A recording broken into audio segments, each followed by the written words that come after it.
일반적으로 사람들은 섬기는 것보다는 섬김을 받는 것을 좋아합니다. 보편적으로 사람들은 도움을 주는 것보다는 도움을 받는 것을 좋아하고 어둠보다는 밝은 것을 좋아한다.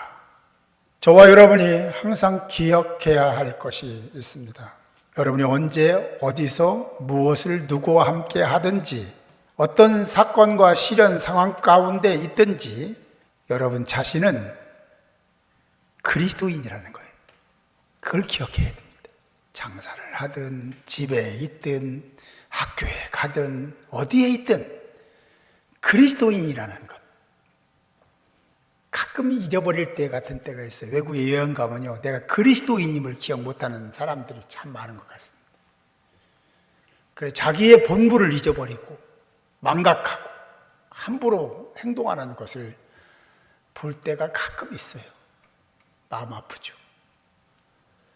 성도는 세상적인 것들, 그런 가치들 안에 갇혀 있는 자가 아니라 세상적인 가치를 뛰어넘어 섬기는 자, 돕는 자, 그럼에도 불구하고 말씀대로 살아가는, 그래서 세상을 밝히는 자가 되어야 될 줄 믿습니다. 그러기 위해서는 우리가 주어진 그 세상을 어떻게 살 것인가에 대한 계획이 필요하겠죠. 그 계획이 필요한데 그 계획보다 중요한 것이 있다면 방향입니다. 목적이 중요한 거예요. 방향과 목적이 중요한데 더 중요한 것이 있다면 뭘까요? 그것을 그대로 실행하고 실천하는 거죠. 알고 있는 것으로 다 되지 않습니다. 알고 있으면 알고 있는 대로 살아가야 되는 거예요. 어떤 사람은 지식이 막 풍부해요. 성경도 많이 알아요. 제가 아는 것보다 훨씬 더 알아요. 그런데 그렇게 살아가지는 않는 것처럼 보입니다. 그 갭을 없애야 돼요. 그래야 하나님과 밀착된 친밀한 관계를 유지하며 사는 하나님의 사람들이 될 줄 믿습니다. 어쨌든 그러나 이 계획을, 목적을, 방향을 바로 설정하고 실행하고 실천하는 것은 결코 쉬운 일이 아닙니다. 어떤 사람은 열심히 그렇게 믿음을 가지고 실천하다가 세상의 어떤 것에 밀려 치여 지치고 상처만 받고 낙심하고 좌절하고 그리고 포기, 중단하는 경우들도 우리 그리스도인들 가운데 가끔은 그런 모습을 봅니다. 그러나 잊지 마시기 바랍니다. 여러분은 하나님의 자녀다. 나는 하나님의 자녀다라는 걸 잊지 마세요. 그걸 잊는 순간 여러분들은 하나님과 아무런 관계도 없는 존재로 그 순간을 살아갈 수가 있다라는 겁니다. 까맣게 잊어버리고 말입니다.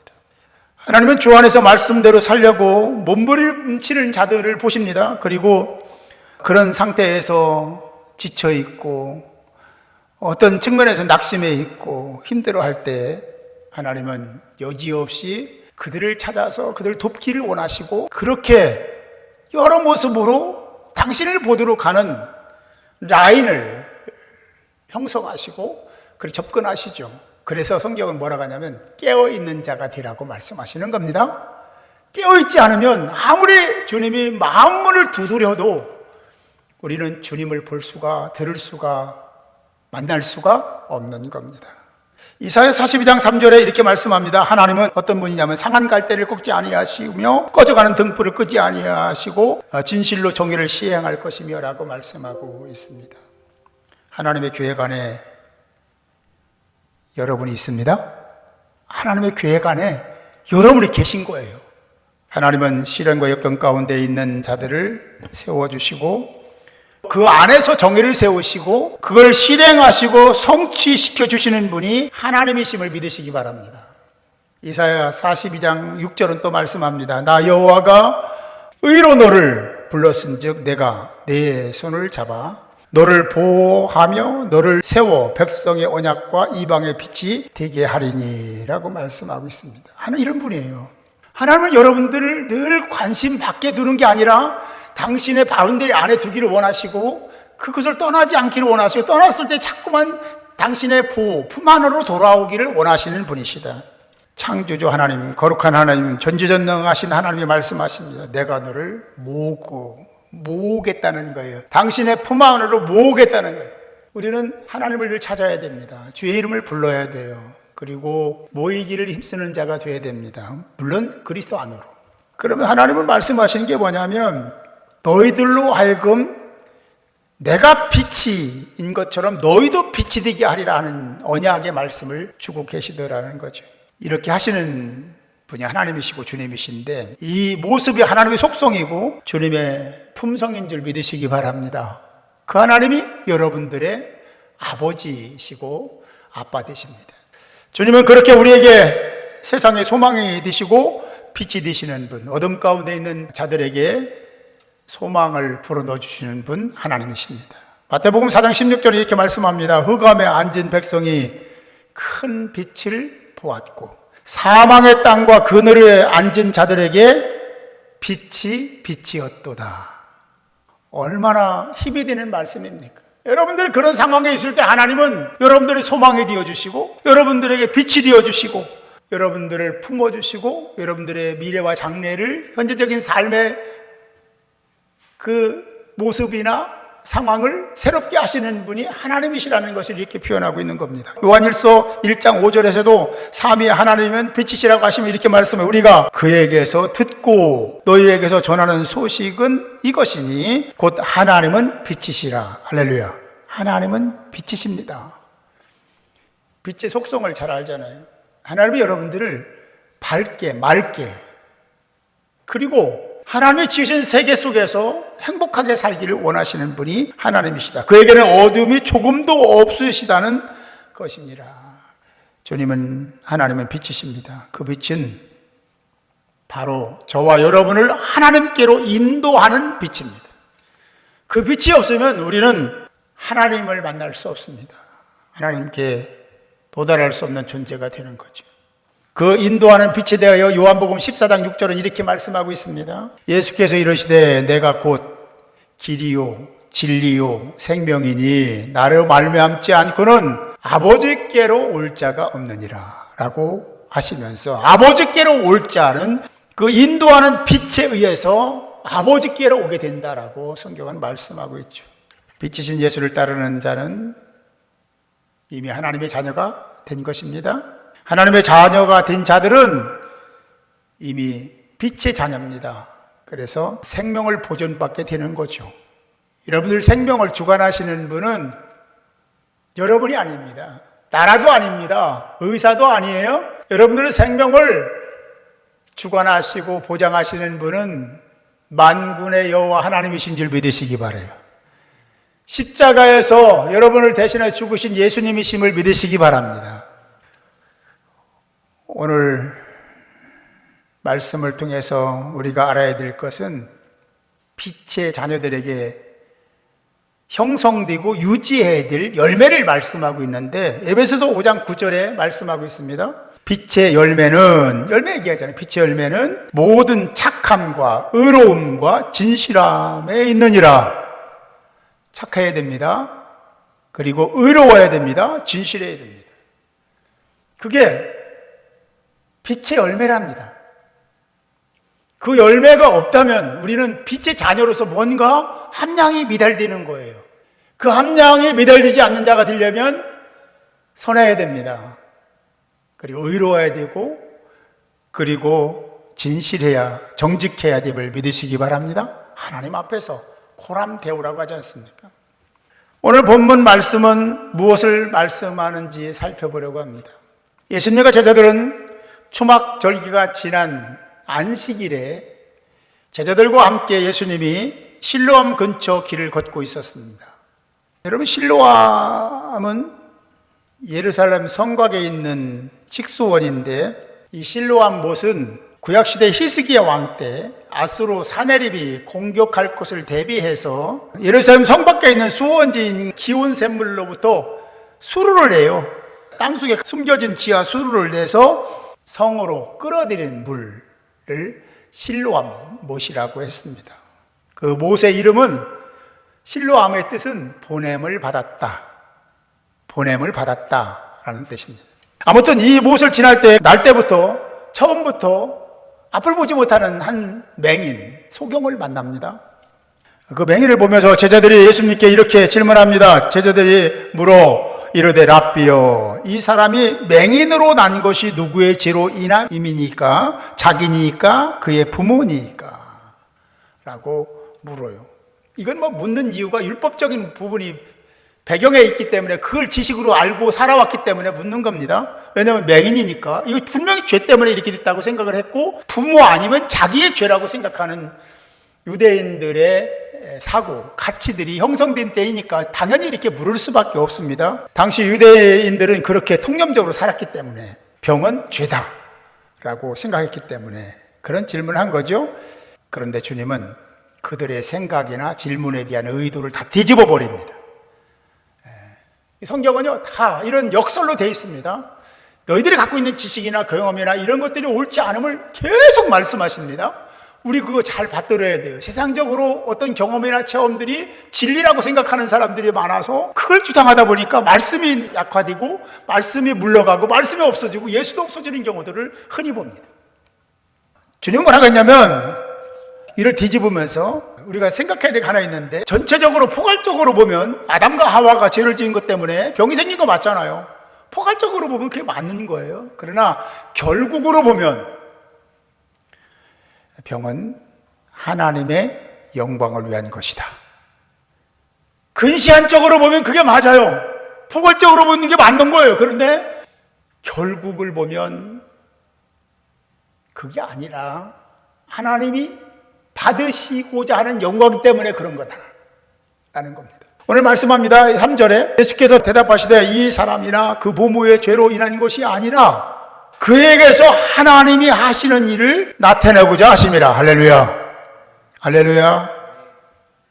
이 말씀, 주님의 말씀은 낙담과 절망 가운데 있는 자들에게, 병든 자들에게 소망을 주시는 말씀입니다.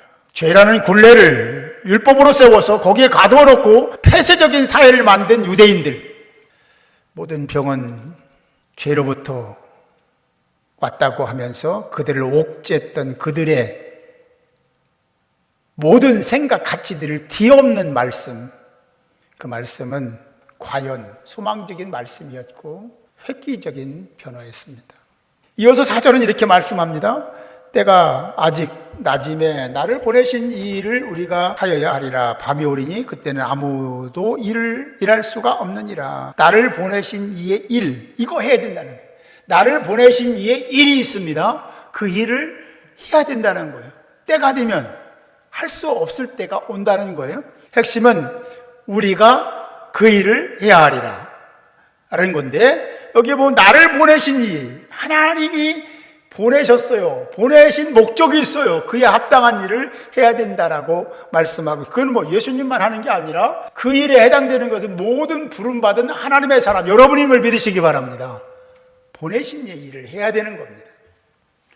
여기서 낮이라는 것은 밤낮을 얘기하는 것도 있지만 그게 아니라 여기서는 인간의 수명 동안에, 사는 날 동안에 라는 의미를 갖고 있는 거예요. 사는 날 동안에는 기회가 주어지지만 밤에는 죽은 후에 무슨 기회가 있습니까? 기회가 없습니다. 전혀 없습니다. 그 말씀을 하고자 하신 거죠. 그리고 주님은 자신이 세상의 빛이라고 선포를 5절에 하셨습니다. 내가 세상에 있는 동안에는 세상의 빛이로다. 이 말을 우리에게 적용한다면 이런 말이 되는 거예요. 내가 세상에 있는 동안에 세상의 빛이라는 말은 너희가 세상에 사는 동안에 빛 자체인 나를 의지하고 신뢰하고 따라야 된다는 의미를 갖고 있는 거예요. 우리가 우리 입장에서 볼 때는 우리는 빛이신 예수를 바라보고 예수를 따르고 예수를 의지해야 되는 것입니다. 그러면 못 보던 것을 보게 되고 듣지 못하던 것을 듣게 되고 할 수 없는 일도 할 수 있다. 걸어 다닐 수 있고 활동할 수 있다라는 메시지를 주고 계신 겁니다. 그렇게 자신이 누구인지 밝히신 예수님, 이상한 행동을 하시잖아요. 이 말씀을 하시고 땅에 침을 뱉어 진흙을 이겨 그의 눈에 바르시고 이르시되 실로암 못에 가서 씻으라. 이 말씀을 하시고는 주님이 내가 빛이다 라고 하면서 나를 의지하고 따르라 하신 후에, 그 말씀을 하신 후에 이 말씀을 하셨다라는 겁니다. 그 후 맹인은 주님의 말씀을 따라 실로암 못에 가서 눈을 씻었습니다. 눈이 밝아져 보게 된 거죠. 실로암의 뜻이 뭐라겠죠? 보냄을 받다라는 뜻이라고 했습니다. 그렇습니다. 그러면 이 사건이 무엇을 증명한 겁니까? 예수님이 하나님의 보내심을 받은 자임을 증명하는 사건이었다라는 것을 우리는 쉽게 알 수 있습니다. 고대 사회에서 침이라는 것은 침을 발라서 눈에 바르고 실로암 못에 가서 씻었잖아요. 그리고 보게 됐잖아요. 고대 사회에서는 침은 의학적으로 가치 있는 것으로 생각을 했습니다만 유대 사회에서는 침은 비난을 받았던 주술적인 행위에 사용했던, 수반되었던 그런 관습적인 모습이 있었거든요. 좋은 의미의 침이 아니었습니다.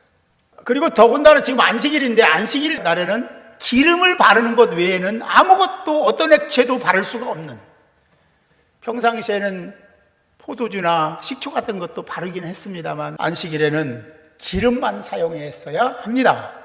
이것을 누가 어긴 거예요? 예수님이 어긴 겁니다. 율법을 어긴 거죠. 예수님의 행동이나 삶이나 언행심사 모든 것이 다 파라독스, 역설적인 겁니다. 세상 사람들이 유대 사이에 알고 있는 그 모든 것을 뒤집어 엎습니다.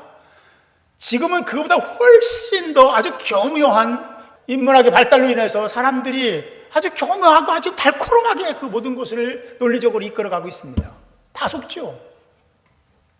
사람들은 법을 주장합니다. 법은 누가 만들었습니까? 사람들은 그 법을 어기면 죄라고 하죠.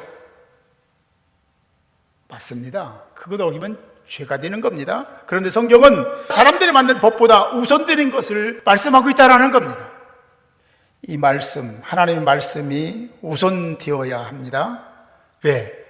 왜냐하면 진리니까. 본질이고 하나님의 말씀이니까. 근데 세상에 갇혀있는 우리는 거기에 지배를 받으면서 세상적인 법이 우선이라고 자꾸만 주장을 해요.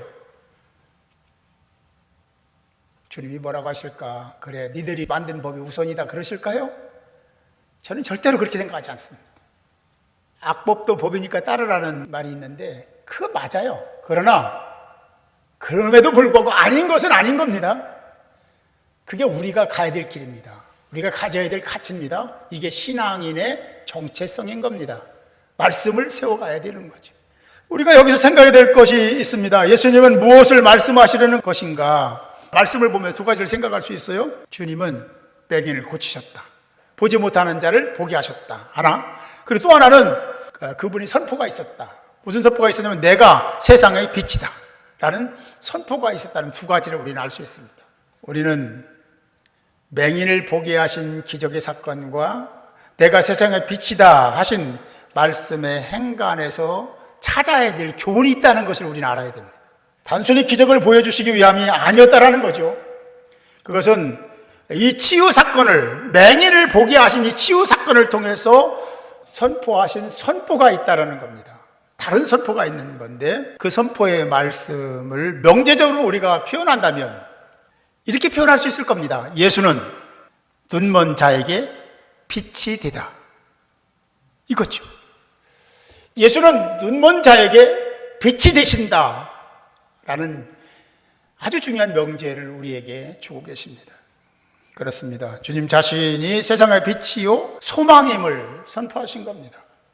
지금 세상은 더 그렇습니다. 지금 세상은 과거의 그때보다도 더 암울한 세상이 되어버렸습니다. 이 상황 가운데 우리에게 유일한 소망이 되는, 빛이 되는 존재는 예수임을 믿으시기 바랍니다. 예수 안 믿는 사람들에게만 빛이 되는 게 아니에요. 모든 세상, 모든 인류에게 빛이 되신 예수 그리스도, 그 예수를 바라보는 하나님의 사람들이 되어야 될 줄 믿습니다. 지금 말씀을 들으며 자신을 볼 수 있기를 바랍니다. 신체적으로 보면 우리는 건강합니다. 볼 수도 있고 만질 수도 있고 내가 원하면 어디든지 갈 수 있고 할 수도 있고 걷고 뛰기도 할 수 있습니다. 그러나 영적으로 보면 우리 자신은 볼 것을 보지 못하고 만질 것을 만지지 못하고 해야 될 것을 하지 못하는 눈먼 맹인과 같습니다. 눈먼 우리의 영원한 소망, 그리고 우리를 안내하시고 지켜주시고 세워주실 분 누구겠습니까? 예수. 오직 예수 그리스도, 예수뿐입니다. 그 예수가 이 세상과 여러분의 참 빛이심을 믿으시기 바랍니다. 다시 예수를 만나세요. 그리고 예수 안에서 자유를 누리시고 여러분들에게 주신 직임 사명을 잘 감당해서 영적으로 압을 벗지 못하는 맹인과 같은 자가 되지 않고 주님이 주신 사명을 잘 감당하는 하나님의 사람으로 승리하는 복된 자들이 모두 되시기를 주님의 이름으로 축복합니다.